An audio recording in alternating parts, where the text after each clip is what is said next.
Boa tarde, turma. Netuno, Plutão e Urano, professora Gilmara, retornando aqui com a correção, da parte 2 da nossa atividade de interpretação do texto dos infográficos. Hoje a gente termina aqui a semana com essa correção.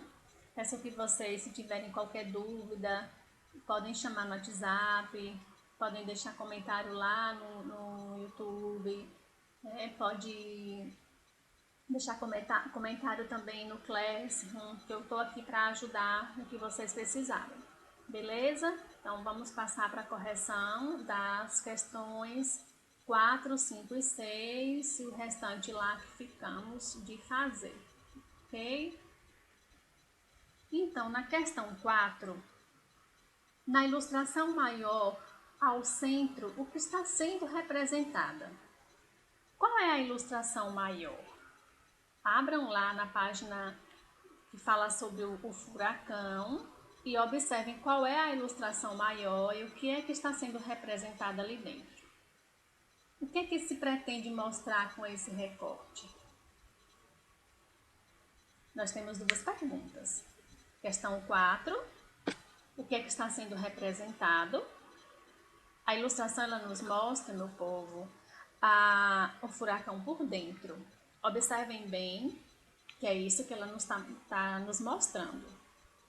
Já na letra A, o que se pretende mostrar com esse recorte, ela pretende mostrar como o furacão se forma e as partes que compõem esse furacão, esse tornado. É isso que ela está querendo nos mostrar.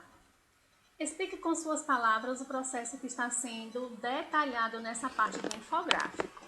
É uma resposta pessoal, você pode ficar à vontade para escrever sua resposta aí. Qual é a função dos números 1 a 5 que aparecem nesses blocos?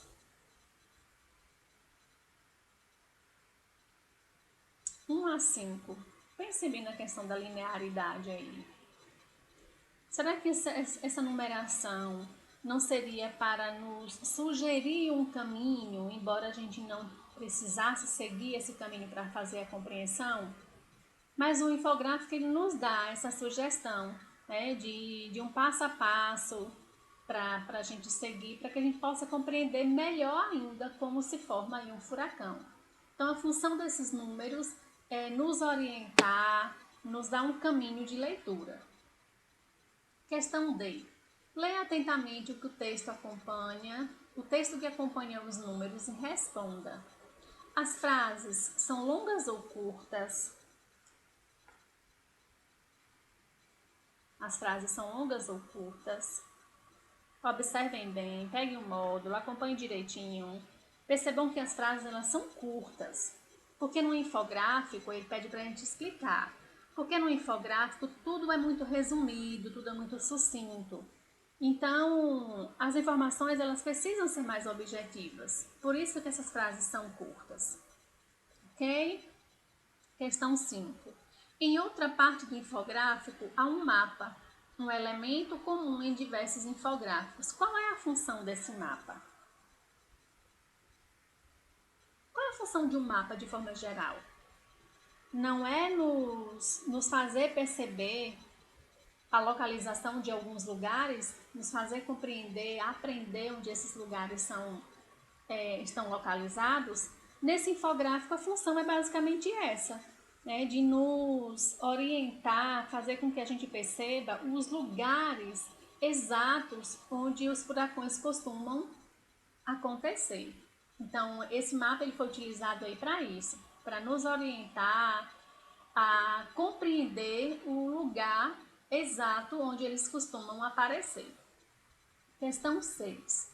Na parte de baixo do infográfico, como são mostradas nas ilustrações as informações do texto que os acompanham? Observe que as ilustrações que estão acompanhando esses textos, elas mostram um trecho de mar, uma casinha e um coqueiro. E essas imagens, elas são repetidas ao longo das informações. Porém, você pode perceber que essas imagens elas estão sofrendo algumas mudanças de acordo com a chegada do ciclone ali. Se o ciclone está longe, ele começa a se aproximar, percebam que a água do mar ela vai se aproximando para as casas, até de certa forma acabar destruindo todo o lugarejo ali. Então, é isso que está acontecendo na imagem aí, nas imagens de referência no infográfico. Questão 7. À direita, há uma coluna de texto intitulada Você sabia? Com o subtítulo Ciclone, Tufão, Furacão ou Tornado. Explique a diferença entre esses termos de acordo com o texto. O texto ele traz aí algumas informações a respeito desses conceitos aí. Então, no texto, dá para a gente perceber que, para o autor, todos eles se referem a ciclone, todas as informações se referem a ciclone. E dependendo do lugar onde ele aconteça, aí ele pode mudar de nome. Todos são ciclone, mas mudou a localidade, ele pode ser chamado de tufão, ele pode ser chamado de tornado. Mas basicamente os 4 são uma coisa só, né? São esses fenômenos aí que muitas vezes acabam devastando os lugares. Então, ciclone, tufão, furacão ou tornado é uma única coisa, no entanto, muda de nome a partir da localização aí onde ele acontecer. Como são produzidos os infográficos? Página 16.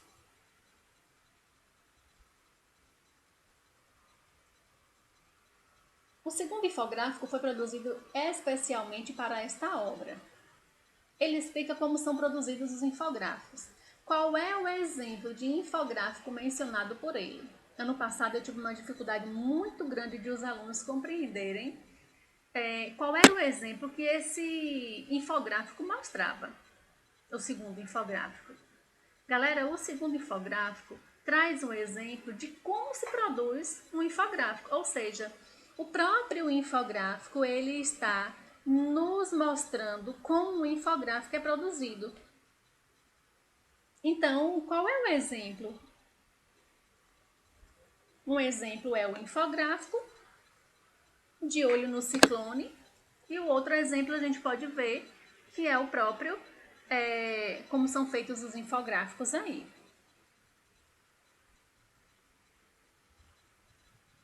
Que recurso foi empregado nesse segundo infográfico para direcionar a leitura?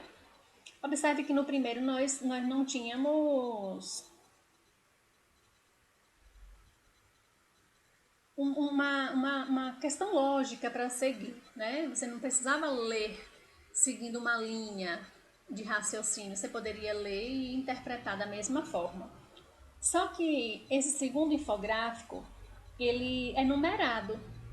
Observe que dentro dos círculos há números que nos orientam a fazer a leitura. Caso contrário, a gente não consegue fazer a compreensão direita. Quais são as etapas de produção?